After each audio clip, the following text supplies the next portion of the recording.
もかつ時間の記録 Vlog。今回は SD ガンダム BB 戦士ナンバー119新 SD 戦国伝伝説の大将軍編のキットガンダム M3 を作ります。1993年に発売されたキット。まずは素組みでの組み立てです。キットの開封から定価500円のキット。完全新規造形のパーツです。パーツの封入は2袋です。パーツは5色の成形で武者キットですが、メッキパーツはなし。スプリングとポリキャップとシールが付属です。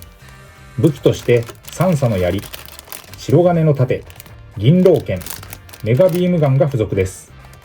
メガビームガンは変形し足を立たせることでガンダム M3 はブラスターケンタウロス形態にパワーアップします。そして武者ガンセイバーに持たせることができるボーナスパーツとして昇竜の矢が付いていました。説明書は縦使い。コミックワールドはパート113。この時期に定番だったランナーロックでのはめ込みではありません。なかなか希少な SD ガンダム外伝からの登場武者です。伝説の大将軍編では第9弾のキットでした。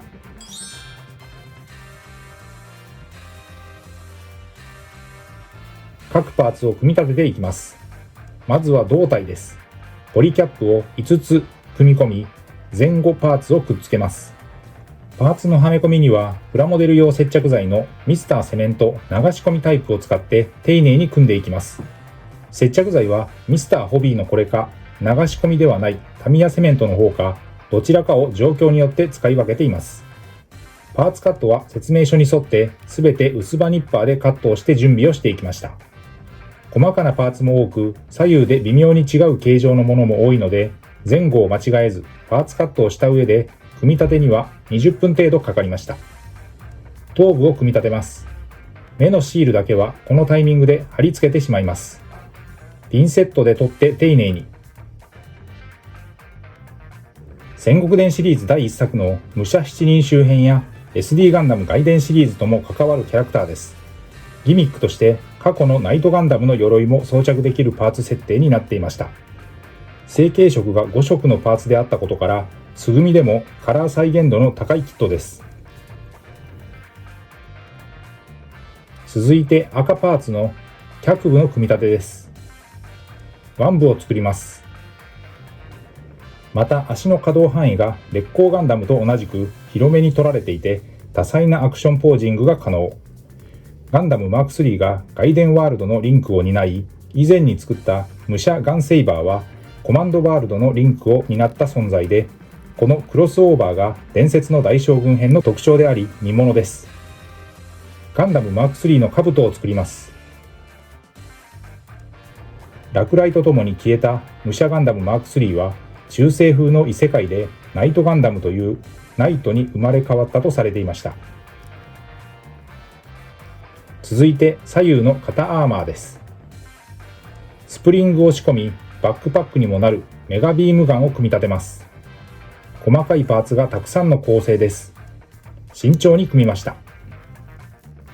孤高の武者でかつて2代目ガンダム大将軍の時代、つまり武者7人周辺でその7人に匹敵する実力を持ちながらも過信する性格が災いして仲違い。秘宝白金の盾を持って姿を消したのが先祖という設定の武者ガンダム M3 でした。新 SD 戦国伝伝説の大将軍編は武者ガンダムシリーズの第5作です。白金の盾には銀狼剣という剣をセットしておきます。先祖武者ガンダム M3 の兜を作ります。こちらのパーツは紺色の成形カラーパーツでできています。1993年から1994年に展開されました。地上最強編の主人公らが引き続き登場し、SD ガンダム外伝や SD コマンド戦機とのクロスオーバーも見られるのも特徴です。先祖の肩アーマーです。台座スタンドを作ります。新 SD 戦国伝と銘打たれたシリーズはこの後の7人の超将軍編、超機動大将軍編へと連なっていきます。まずは軽装タイプの組み立てです。胴体に腕部、脚部を連結していきます。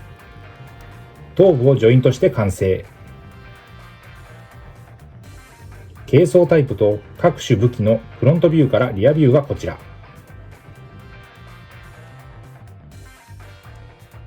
スタンドに兜と肩アーマーを装着していきます。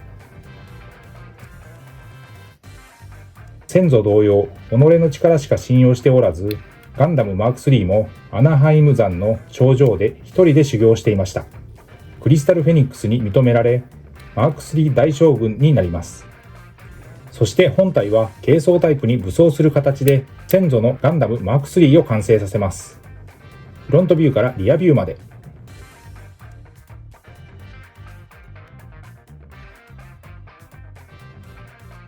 パーツ乾燥させてガンダムマーク3と先祖の鎧装着したスタンドです。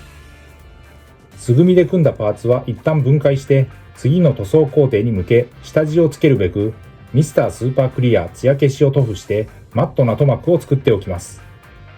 これまでの制作記録からナンバー43、今回のガンダムマーク3とも関係深い SD ガンダム外伝 BB 戦士最初のキットナイトガンダムです。こちらはフルアーマータイプと呼ばれる神器をまとった形態です。このキットの流用バージョンでバーサルナイトガンダムのキットもありました。続いて伝説の大将軍編からガンダム白竜大帝です。シリーズではナンバー115のキット、過去の地上最強編白竜ガンダムがパワーアップした姿です。白を基調にしたパーツ構成でとても美しいフォルムをしていました。ナンバー116は同じ地上最強編のアシュラガンダムがパワーアップしたガンダムアシュラ王。背中のパーツなど豪華絢爛で色鮮やかです。そしてナンバー118、武者ガンセイバーです。こちらは過去のキットのパーツ流用。元は SD コマンド戦機 G アームズのガンセイバーゼータでした。BB 戦士ではナンバー70のキット。赤ボディが基調になってコマンド戦機からの戦国伝の武者という珍しいキャラクター設定で新鮮でした。ということで今回は SD ガンダム BB 戦士ナンバー119新 SD 戦国伝伝説の大将軍編よりガンダムマーク3構成パーツを組み本体を素組みで完成。次回以降順次ペイントをしていきます。ご視聴ありがとうございました。次回の動画をお楽しみに。チャンネル登録、高評価、引き続きの応援のほどよろしくお願いします。